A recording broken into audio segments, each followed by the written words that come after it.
दोस्तों आज मैं आपको बताऊंगा कि कैसे आप अपने फ़ोन को डाउनग्रेड कर सकते हो और डाउनग्रेड कैसे किया जाता है और क्यों किया जाता है और डाउनग्रेड करने के लिए हमें क्या क्या चीज़ों को ध्यान में रखना चाहिए। तो आज मैं आपके सामने एक फ़ोन को डाउनग्रेड करके दिखाऊंगा और आप अपने किसी भी फ़ोन को डाउनग्रेड कर सकते हो कुछ इसी तरीके से। तो चलिए हम लोग इस वीडियो का स्टार्ट करते हैं, लेकिन उससे पहले आप इस वीडियो को लाइक नहीं किए तो लाइक करके चैनल को सब्सक्राइब ज़रूर से कर लीजिए ताकि आगे आपको कुछ इसी तरीके का वीडियो देखने को मिलती रहे।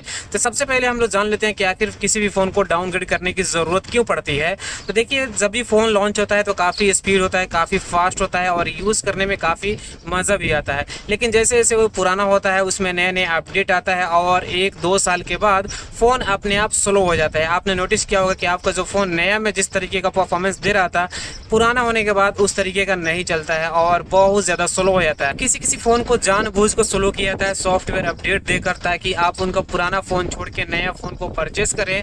और किसी किसी फ़ोन में सॉफ्टवेयर इशू आता है जिसकी वजह से वो फ़ोन स्लो हो जाता है।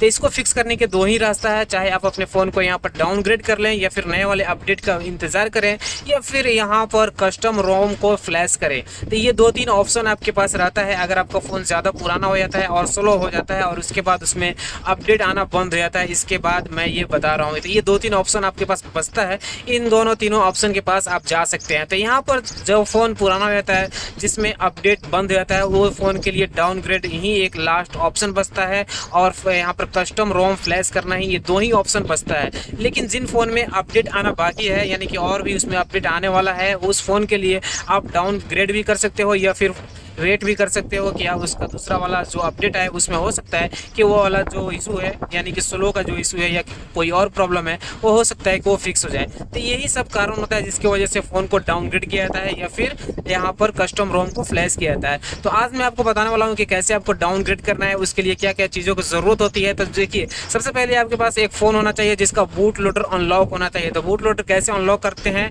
MIUI के फ़ोन में, मैं इसके लिए ऑलरेडी एक वीडियो बना दी हूँ, जाके आप देख सकते हैं, डिस्क्रिप्शन में लिंक मिल जाएगा। तो दूसरा काम आपको ये करना है कि आपके पास एक PC या कंप्यूटर होना चाहिए और उसके बाद थोड़ा बहुत आपके पास दिमाग भी होना चाहिए। उसके बाद ही ये काम आप कर सकते हो आसानी से। दोस्तों, इस तरीके से आप किसी भी MIUI के फ़ोन को डाउनग्रेड या फिर अपग्रेड कर सकते हो, चाहे आपके पास रेडमी का फ़ोन हो, पोको का फ़ोन हो, MI के फ़ोन हो, Xiaomi का फ़ोन हो, कोई भी फ़ोन हो, चाहे आपके फ़ोन में MIUI 13 हो, 14 हो, या 13 से 14 पर जाना है या फिर 14 से 13 पर आना है, एंड्रॉइड 13 से 14 पर जाना है या फिर एंड्रॉइड 13 से 12 पर आना है। तो ये सब काम आप आसानी से इसी तरीके से कर सकते हो।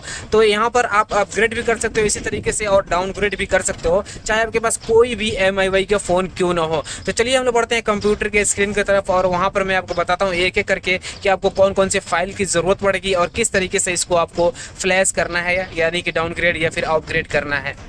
अब अपने फ़ोन को वॉल्यूम डाउन और पावर बटन को दबा कर रखिए, फास्ट बूट मोड ऑन हो जाएगा और उसके बाद यहाँ पर आने के बाद गाइस आपको ये 3 फाइल को डाउनलोड करना होगा। इन तीनों का लिंक मैं डिस्क्रिप्शन में दे दूंगा। देख सकते हैं यहाँ पर है हमारे पास फास्ट बूट रोम, जो कि यह पोको X2 के लिए है और यहाँ पर एक प्लेटफॉर्म टूल आता है, इसको भी आपको डाउनलोड करके रखना होगा। उसके बाद ADB सेटअप, इसको भी आपको डाउनलोड करके रखना होगा। तो तीनों फाइल को आप डाउनलोड करके रख लीजिए। यहाँ पर इन दोनों का लिंक मैं आपको दे दूंगा डिस्क्रिप्शन में, लेकिन यहाँ पर अगर आपका डिवाइस पोको X2 ही है तो इसका भी लिंक मैं दे दूंगा, लेकिन आप अपने डिवाइस के लिए फास्ट बूट रोम को डाउनलोड आप करेंगे। तो यहाँ पर इन तीनों को डाउनलोड करने के बाद इन दोनों फाइल को, जैसे कि यहाँ पर प्लेटफॉर्म टूल हो गया और यहाँ पर फास्ट बूट रोम हो गया, इनको आपको एक्सट्रैक्ट कर लेना है। जैसे कि यहाँ पर मैं दोनों करके रखा हूँ, तो यहाँ पर अनजिप दोनों करके आपको रख लेना होगा। यहाँ पर देख सकते हैं कि फास्ट प्लेटफॉर्म टूल है और यहाँ पर फास्ट बूट रोम को मैं एक्सट्रैक्ट करके रख लिया हूँ। तो इन दोनों को आपको करके रख लेना होगा। उसके बाद गाइज यहाँ पर ADB ड्राइवर को आपको इंस्टॉल करना होगा। तो यहाँ पर डबल क्लिक कर लेना है इसके ऊपर में, यहाँ पर yes करना है और उसके बाद यहाँ पर एक विंडो ओपन हो जाएगा हमारे पास। देख सकते हैं ये हो गया। उसके बाद Y एंटर करना है और फिर से एंटर, फिर Y और एंटर, फिर से Y और एंटर, Y एंटर। इसके बाद गाइज यहाँ पर फिनिश हो जाएगा। तो फिनिश के ऊपर में क्लिक कर देंगे और यहाँ पर ऑल डन हो जाएगा, ये ऑटोमेटिक विंडो क्लोज हो जाएगा। तो यहाँ पर ADB सेटअप कंप्लीट हो गया है और यहाँ पर हमारे पास आता है दूसरा काम प्लेटफॉर्म टूल का। तो यहाँ पर इसको ओपन कर लेना है, जो हमने अनजिप किया था यानी कि एक्सट्रैक्ट किया था प्लेटफॉर्म टूल को। तो यहाँ पर ओपन करेंगे तो आपको कुछ इस तरह का इसमें फाइल देखने को मिल जाएगा। देख सकते हैं ये सभी की सभी फाइल है। तो यहाँ पर आपको कुछ इसी तरह से रहने देना है, देख लेना है एक बार कि ये सभी की सभी फाइल यहाँ पर प्लेटफॉर्म टूल में है या नहीं। इसके बाद इसको हम लोग क्लोज कर देते हैं। उसके बाद गाइज हम लोग बात करते हैं यहाँ पर फास्ट बूट रोम को मैं यहाँ पर अनजिप करके यानी कि एक्सट्रैक्ट करके रख लिया हूँ। तो यहाँ पर हमें मिल जाता है इमेजेस फाइल, फ्लैश ऑल और उसी तरह से यहाँ पर बहुत सारे फाइल मिल जाता है। तो मैं फ्लैश ऑल पर ही क्लिक करूँगा क्योंकि मैं अपने फ़ोन को बूट लोडर अनलॉक ही रहने देता हूँ और जितने भी डाटा है वो सब कुछ डिलीट हो जाए तो कोई बात नहीं। इसके बाद यहाँ पर एक और मिल जाता है, यहाँ पर अपने डाटा को अगर बचाना है आपको तो यहाँ पर इस टूल की मदद से आप फ्लैश कर सकते हैं। उसके बाद अपने डिवाइस को अगर बूट लोडर लॉक करना है तो आप यहाँ पर फ्लैश ऑल लॉक के ऊपर में क्लिक कर सकते हैं। तो ये सभी चीज़ आप देख लीजिए। उसके बाद मेन काम अब है गाइस, तो यहाँ से आपको प्लेटफॉर्म टूल का जो भी हम लोगों ने अनजिप किया था जो फाइल है इसको यहाँ से टोटली कट करना है। तो यहाँ पर कट के ऊपर में क्लिक करेंगे। उसके बाद यहाँ पर हम लोग जाएंगे सी ड्राइव में, जो हमारा विंडो का सी ड्राइव है यहाँ पर, इसी के ऊपर में जाएंगे और यहाँ पर हम लोग इसको पेस्ट कर देंगे प्लेटफॉर्म टूल को। तो यहाँ पर आप देख सकते हैं यहाँ पर ये फाइल आ चुका है। और उसके बाद गाइज हम लोग इस विंडो को क्लोज करेंगे। उसके बाद यहाँ पर जो फाइल को हम लोगों ने यहाँ पर एक्सट्रैक्ट किया था ये रोम फाइल को, इसके ऊपर में डबल क्लिक करेंगे, इसको ओपन कर लेंगे और यहाँ पर जितने भी फोल्डर है, जितने भी फाइल है, इन सभी को हम लोग सेलेक्ट कर लेंगे। देख सकते हैं यहाँ पर मैं सभी को सिलेक्ट कर लिया। इसके बाद राइट क्लिक करके इन सभी को कट कर लेना है। कट करने के बाद फिर से जाना है सी ड्राइव में, जहाँ पर हम लोग यहाँ पर रखे थे सी ड्राइव में। प्लेटफॉर्म टूल किधर गया? प्लेटफॉर्म टूल यहाँ पर है। किधर गया? प्रोग्राम फाइल, प्लेटफॉर्म टूल यहाँ पर है। तो इसको हम लोग ओपन करेंगे और यहाँ पर इन सभी फाइल्स को, जितने भी रोम फाइल्स हम लोगों ने कट किया था वहाँ से, उस सबको यहाँ पर पेस्ट कर देंगे। तो देख सकते हैं इमेजेस फाइल भी हो गया, फ्लैश ऑल भी आ चुका है, सब कुछ आ चुका है।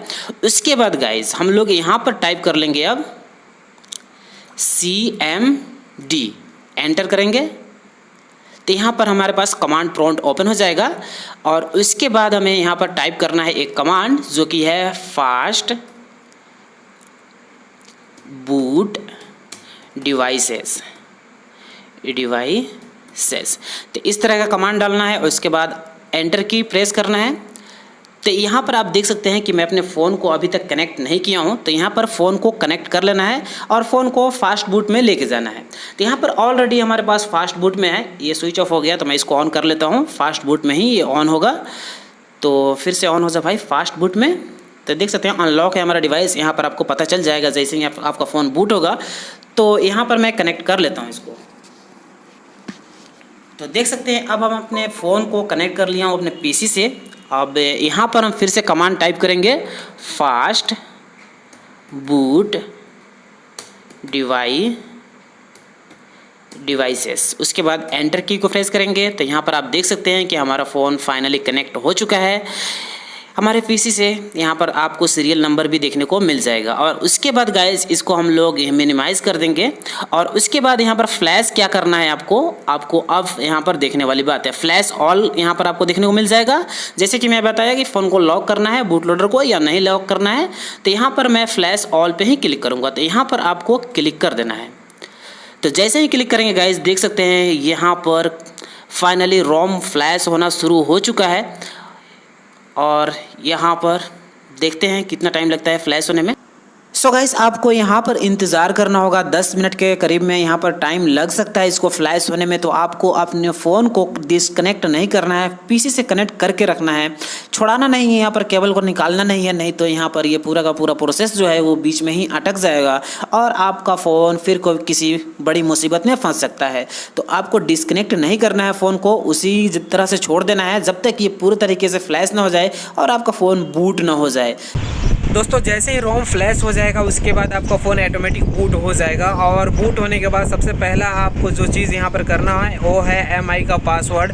जो भी आपका MI का पासवर्ड होगा वो रोम फ्लैश करने से पहले आप उसको रीस्टोर कर लीजिए और उसको याद कर लीजिए ताकि आपको बाद में यहाँ पर डालने में किसी भी तरीके का दिक्कत ना हो। तो आपको MI का पासवर्ड ही यहाँ पर डालना होगा, उसके बाद ही आपका फ़ोन यहाँ पर ऑन होगा और उसके बाद ही आप इसको सेटअप करके यूज़ कर पाएंगे। तो MI पासवर्ड बहुत ही इंपॉर्टेंट है, आप इसको ज़रूर से ध्यान में रखिए। उसके बाद ही आपका फ़ोन यहाँ पर ऑन कर सकते हो, सेटअप कर सकते हो, यूज़ करने लायक बना सकते हो। तो इस चीज़ को ज़रूर से ध्यान में रखें और इस तरीके से आपका फ़ोन बिल्कुल 100% यहाँ पर डाउनग्रेड या फिर अपग्रेड या फिर फ्लैश करना भी चाहते हो तो इसी तरीके से फ्लैश भी हो जाएगा। तो उम्मीद करता हूँ कि आपको ये वीडियो पसंद आई हो। पसंद आए तो इस वीडियो को लाइक, कमेंट्स और शेयर ज़रूर कीजिए।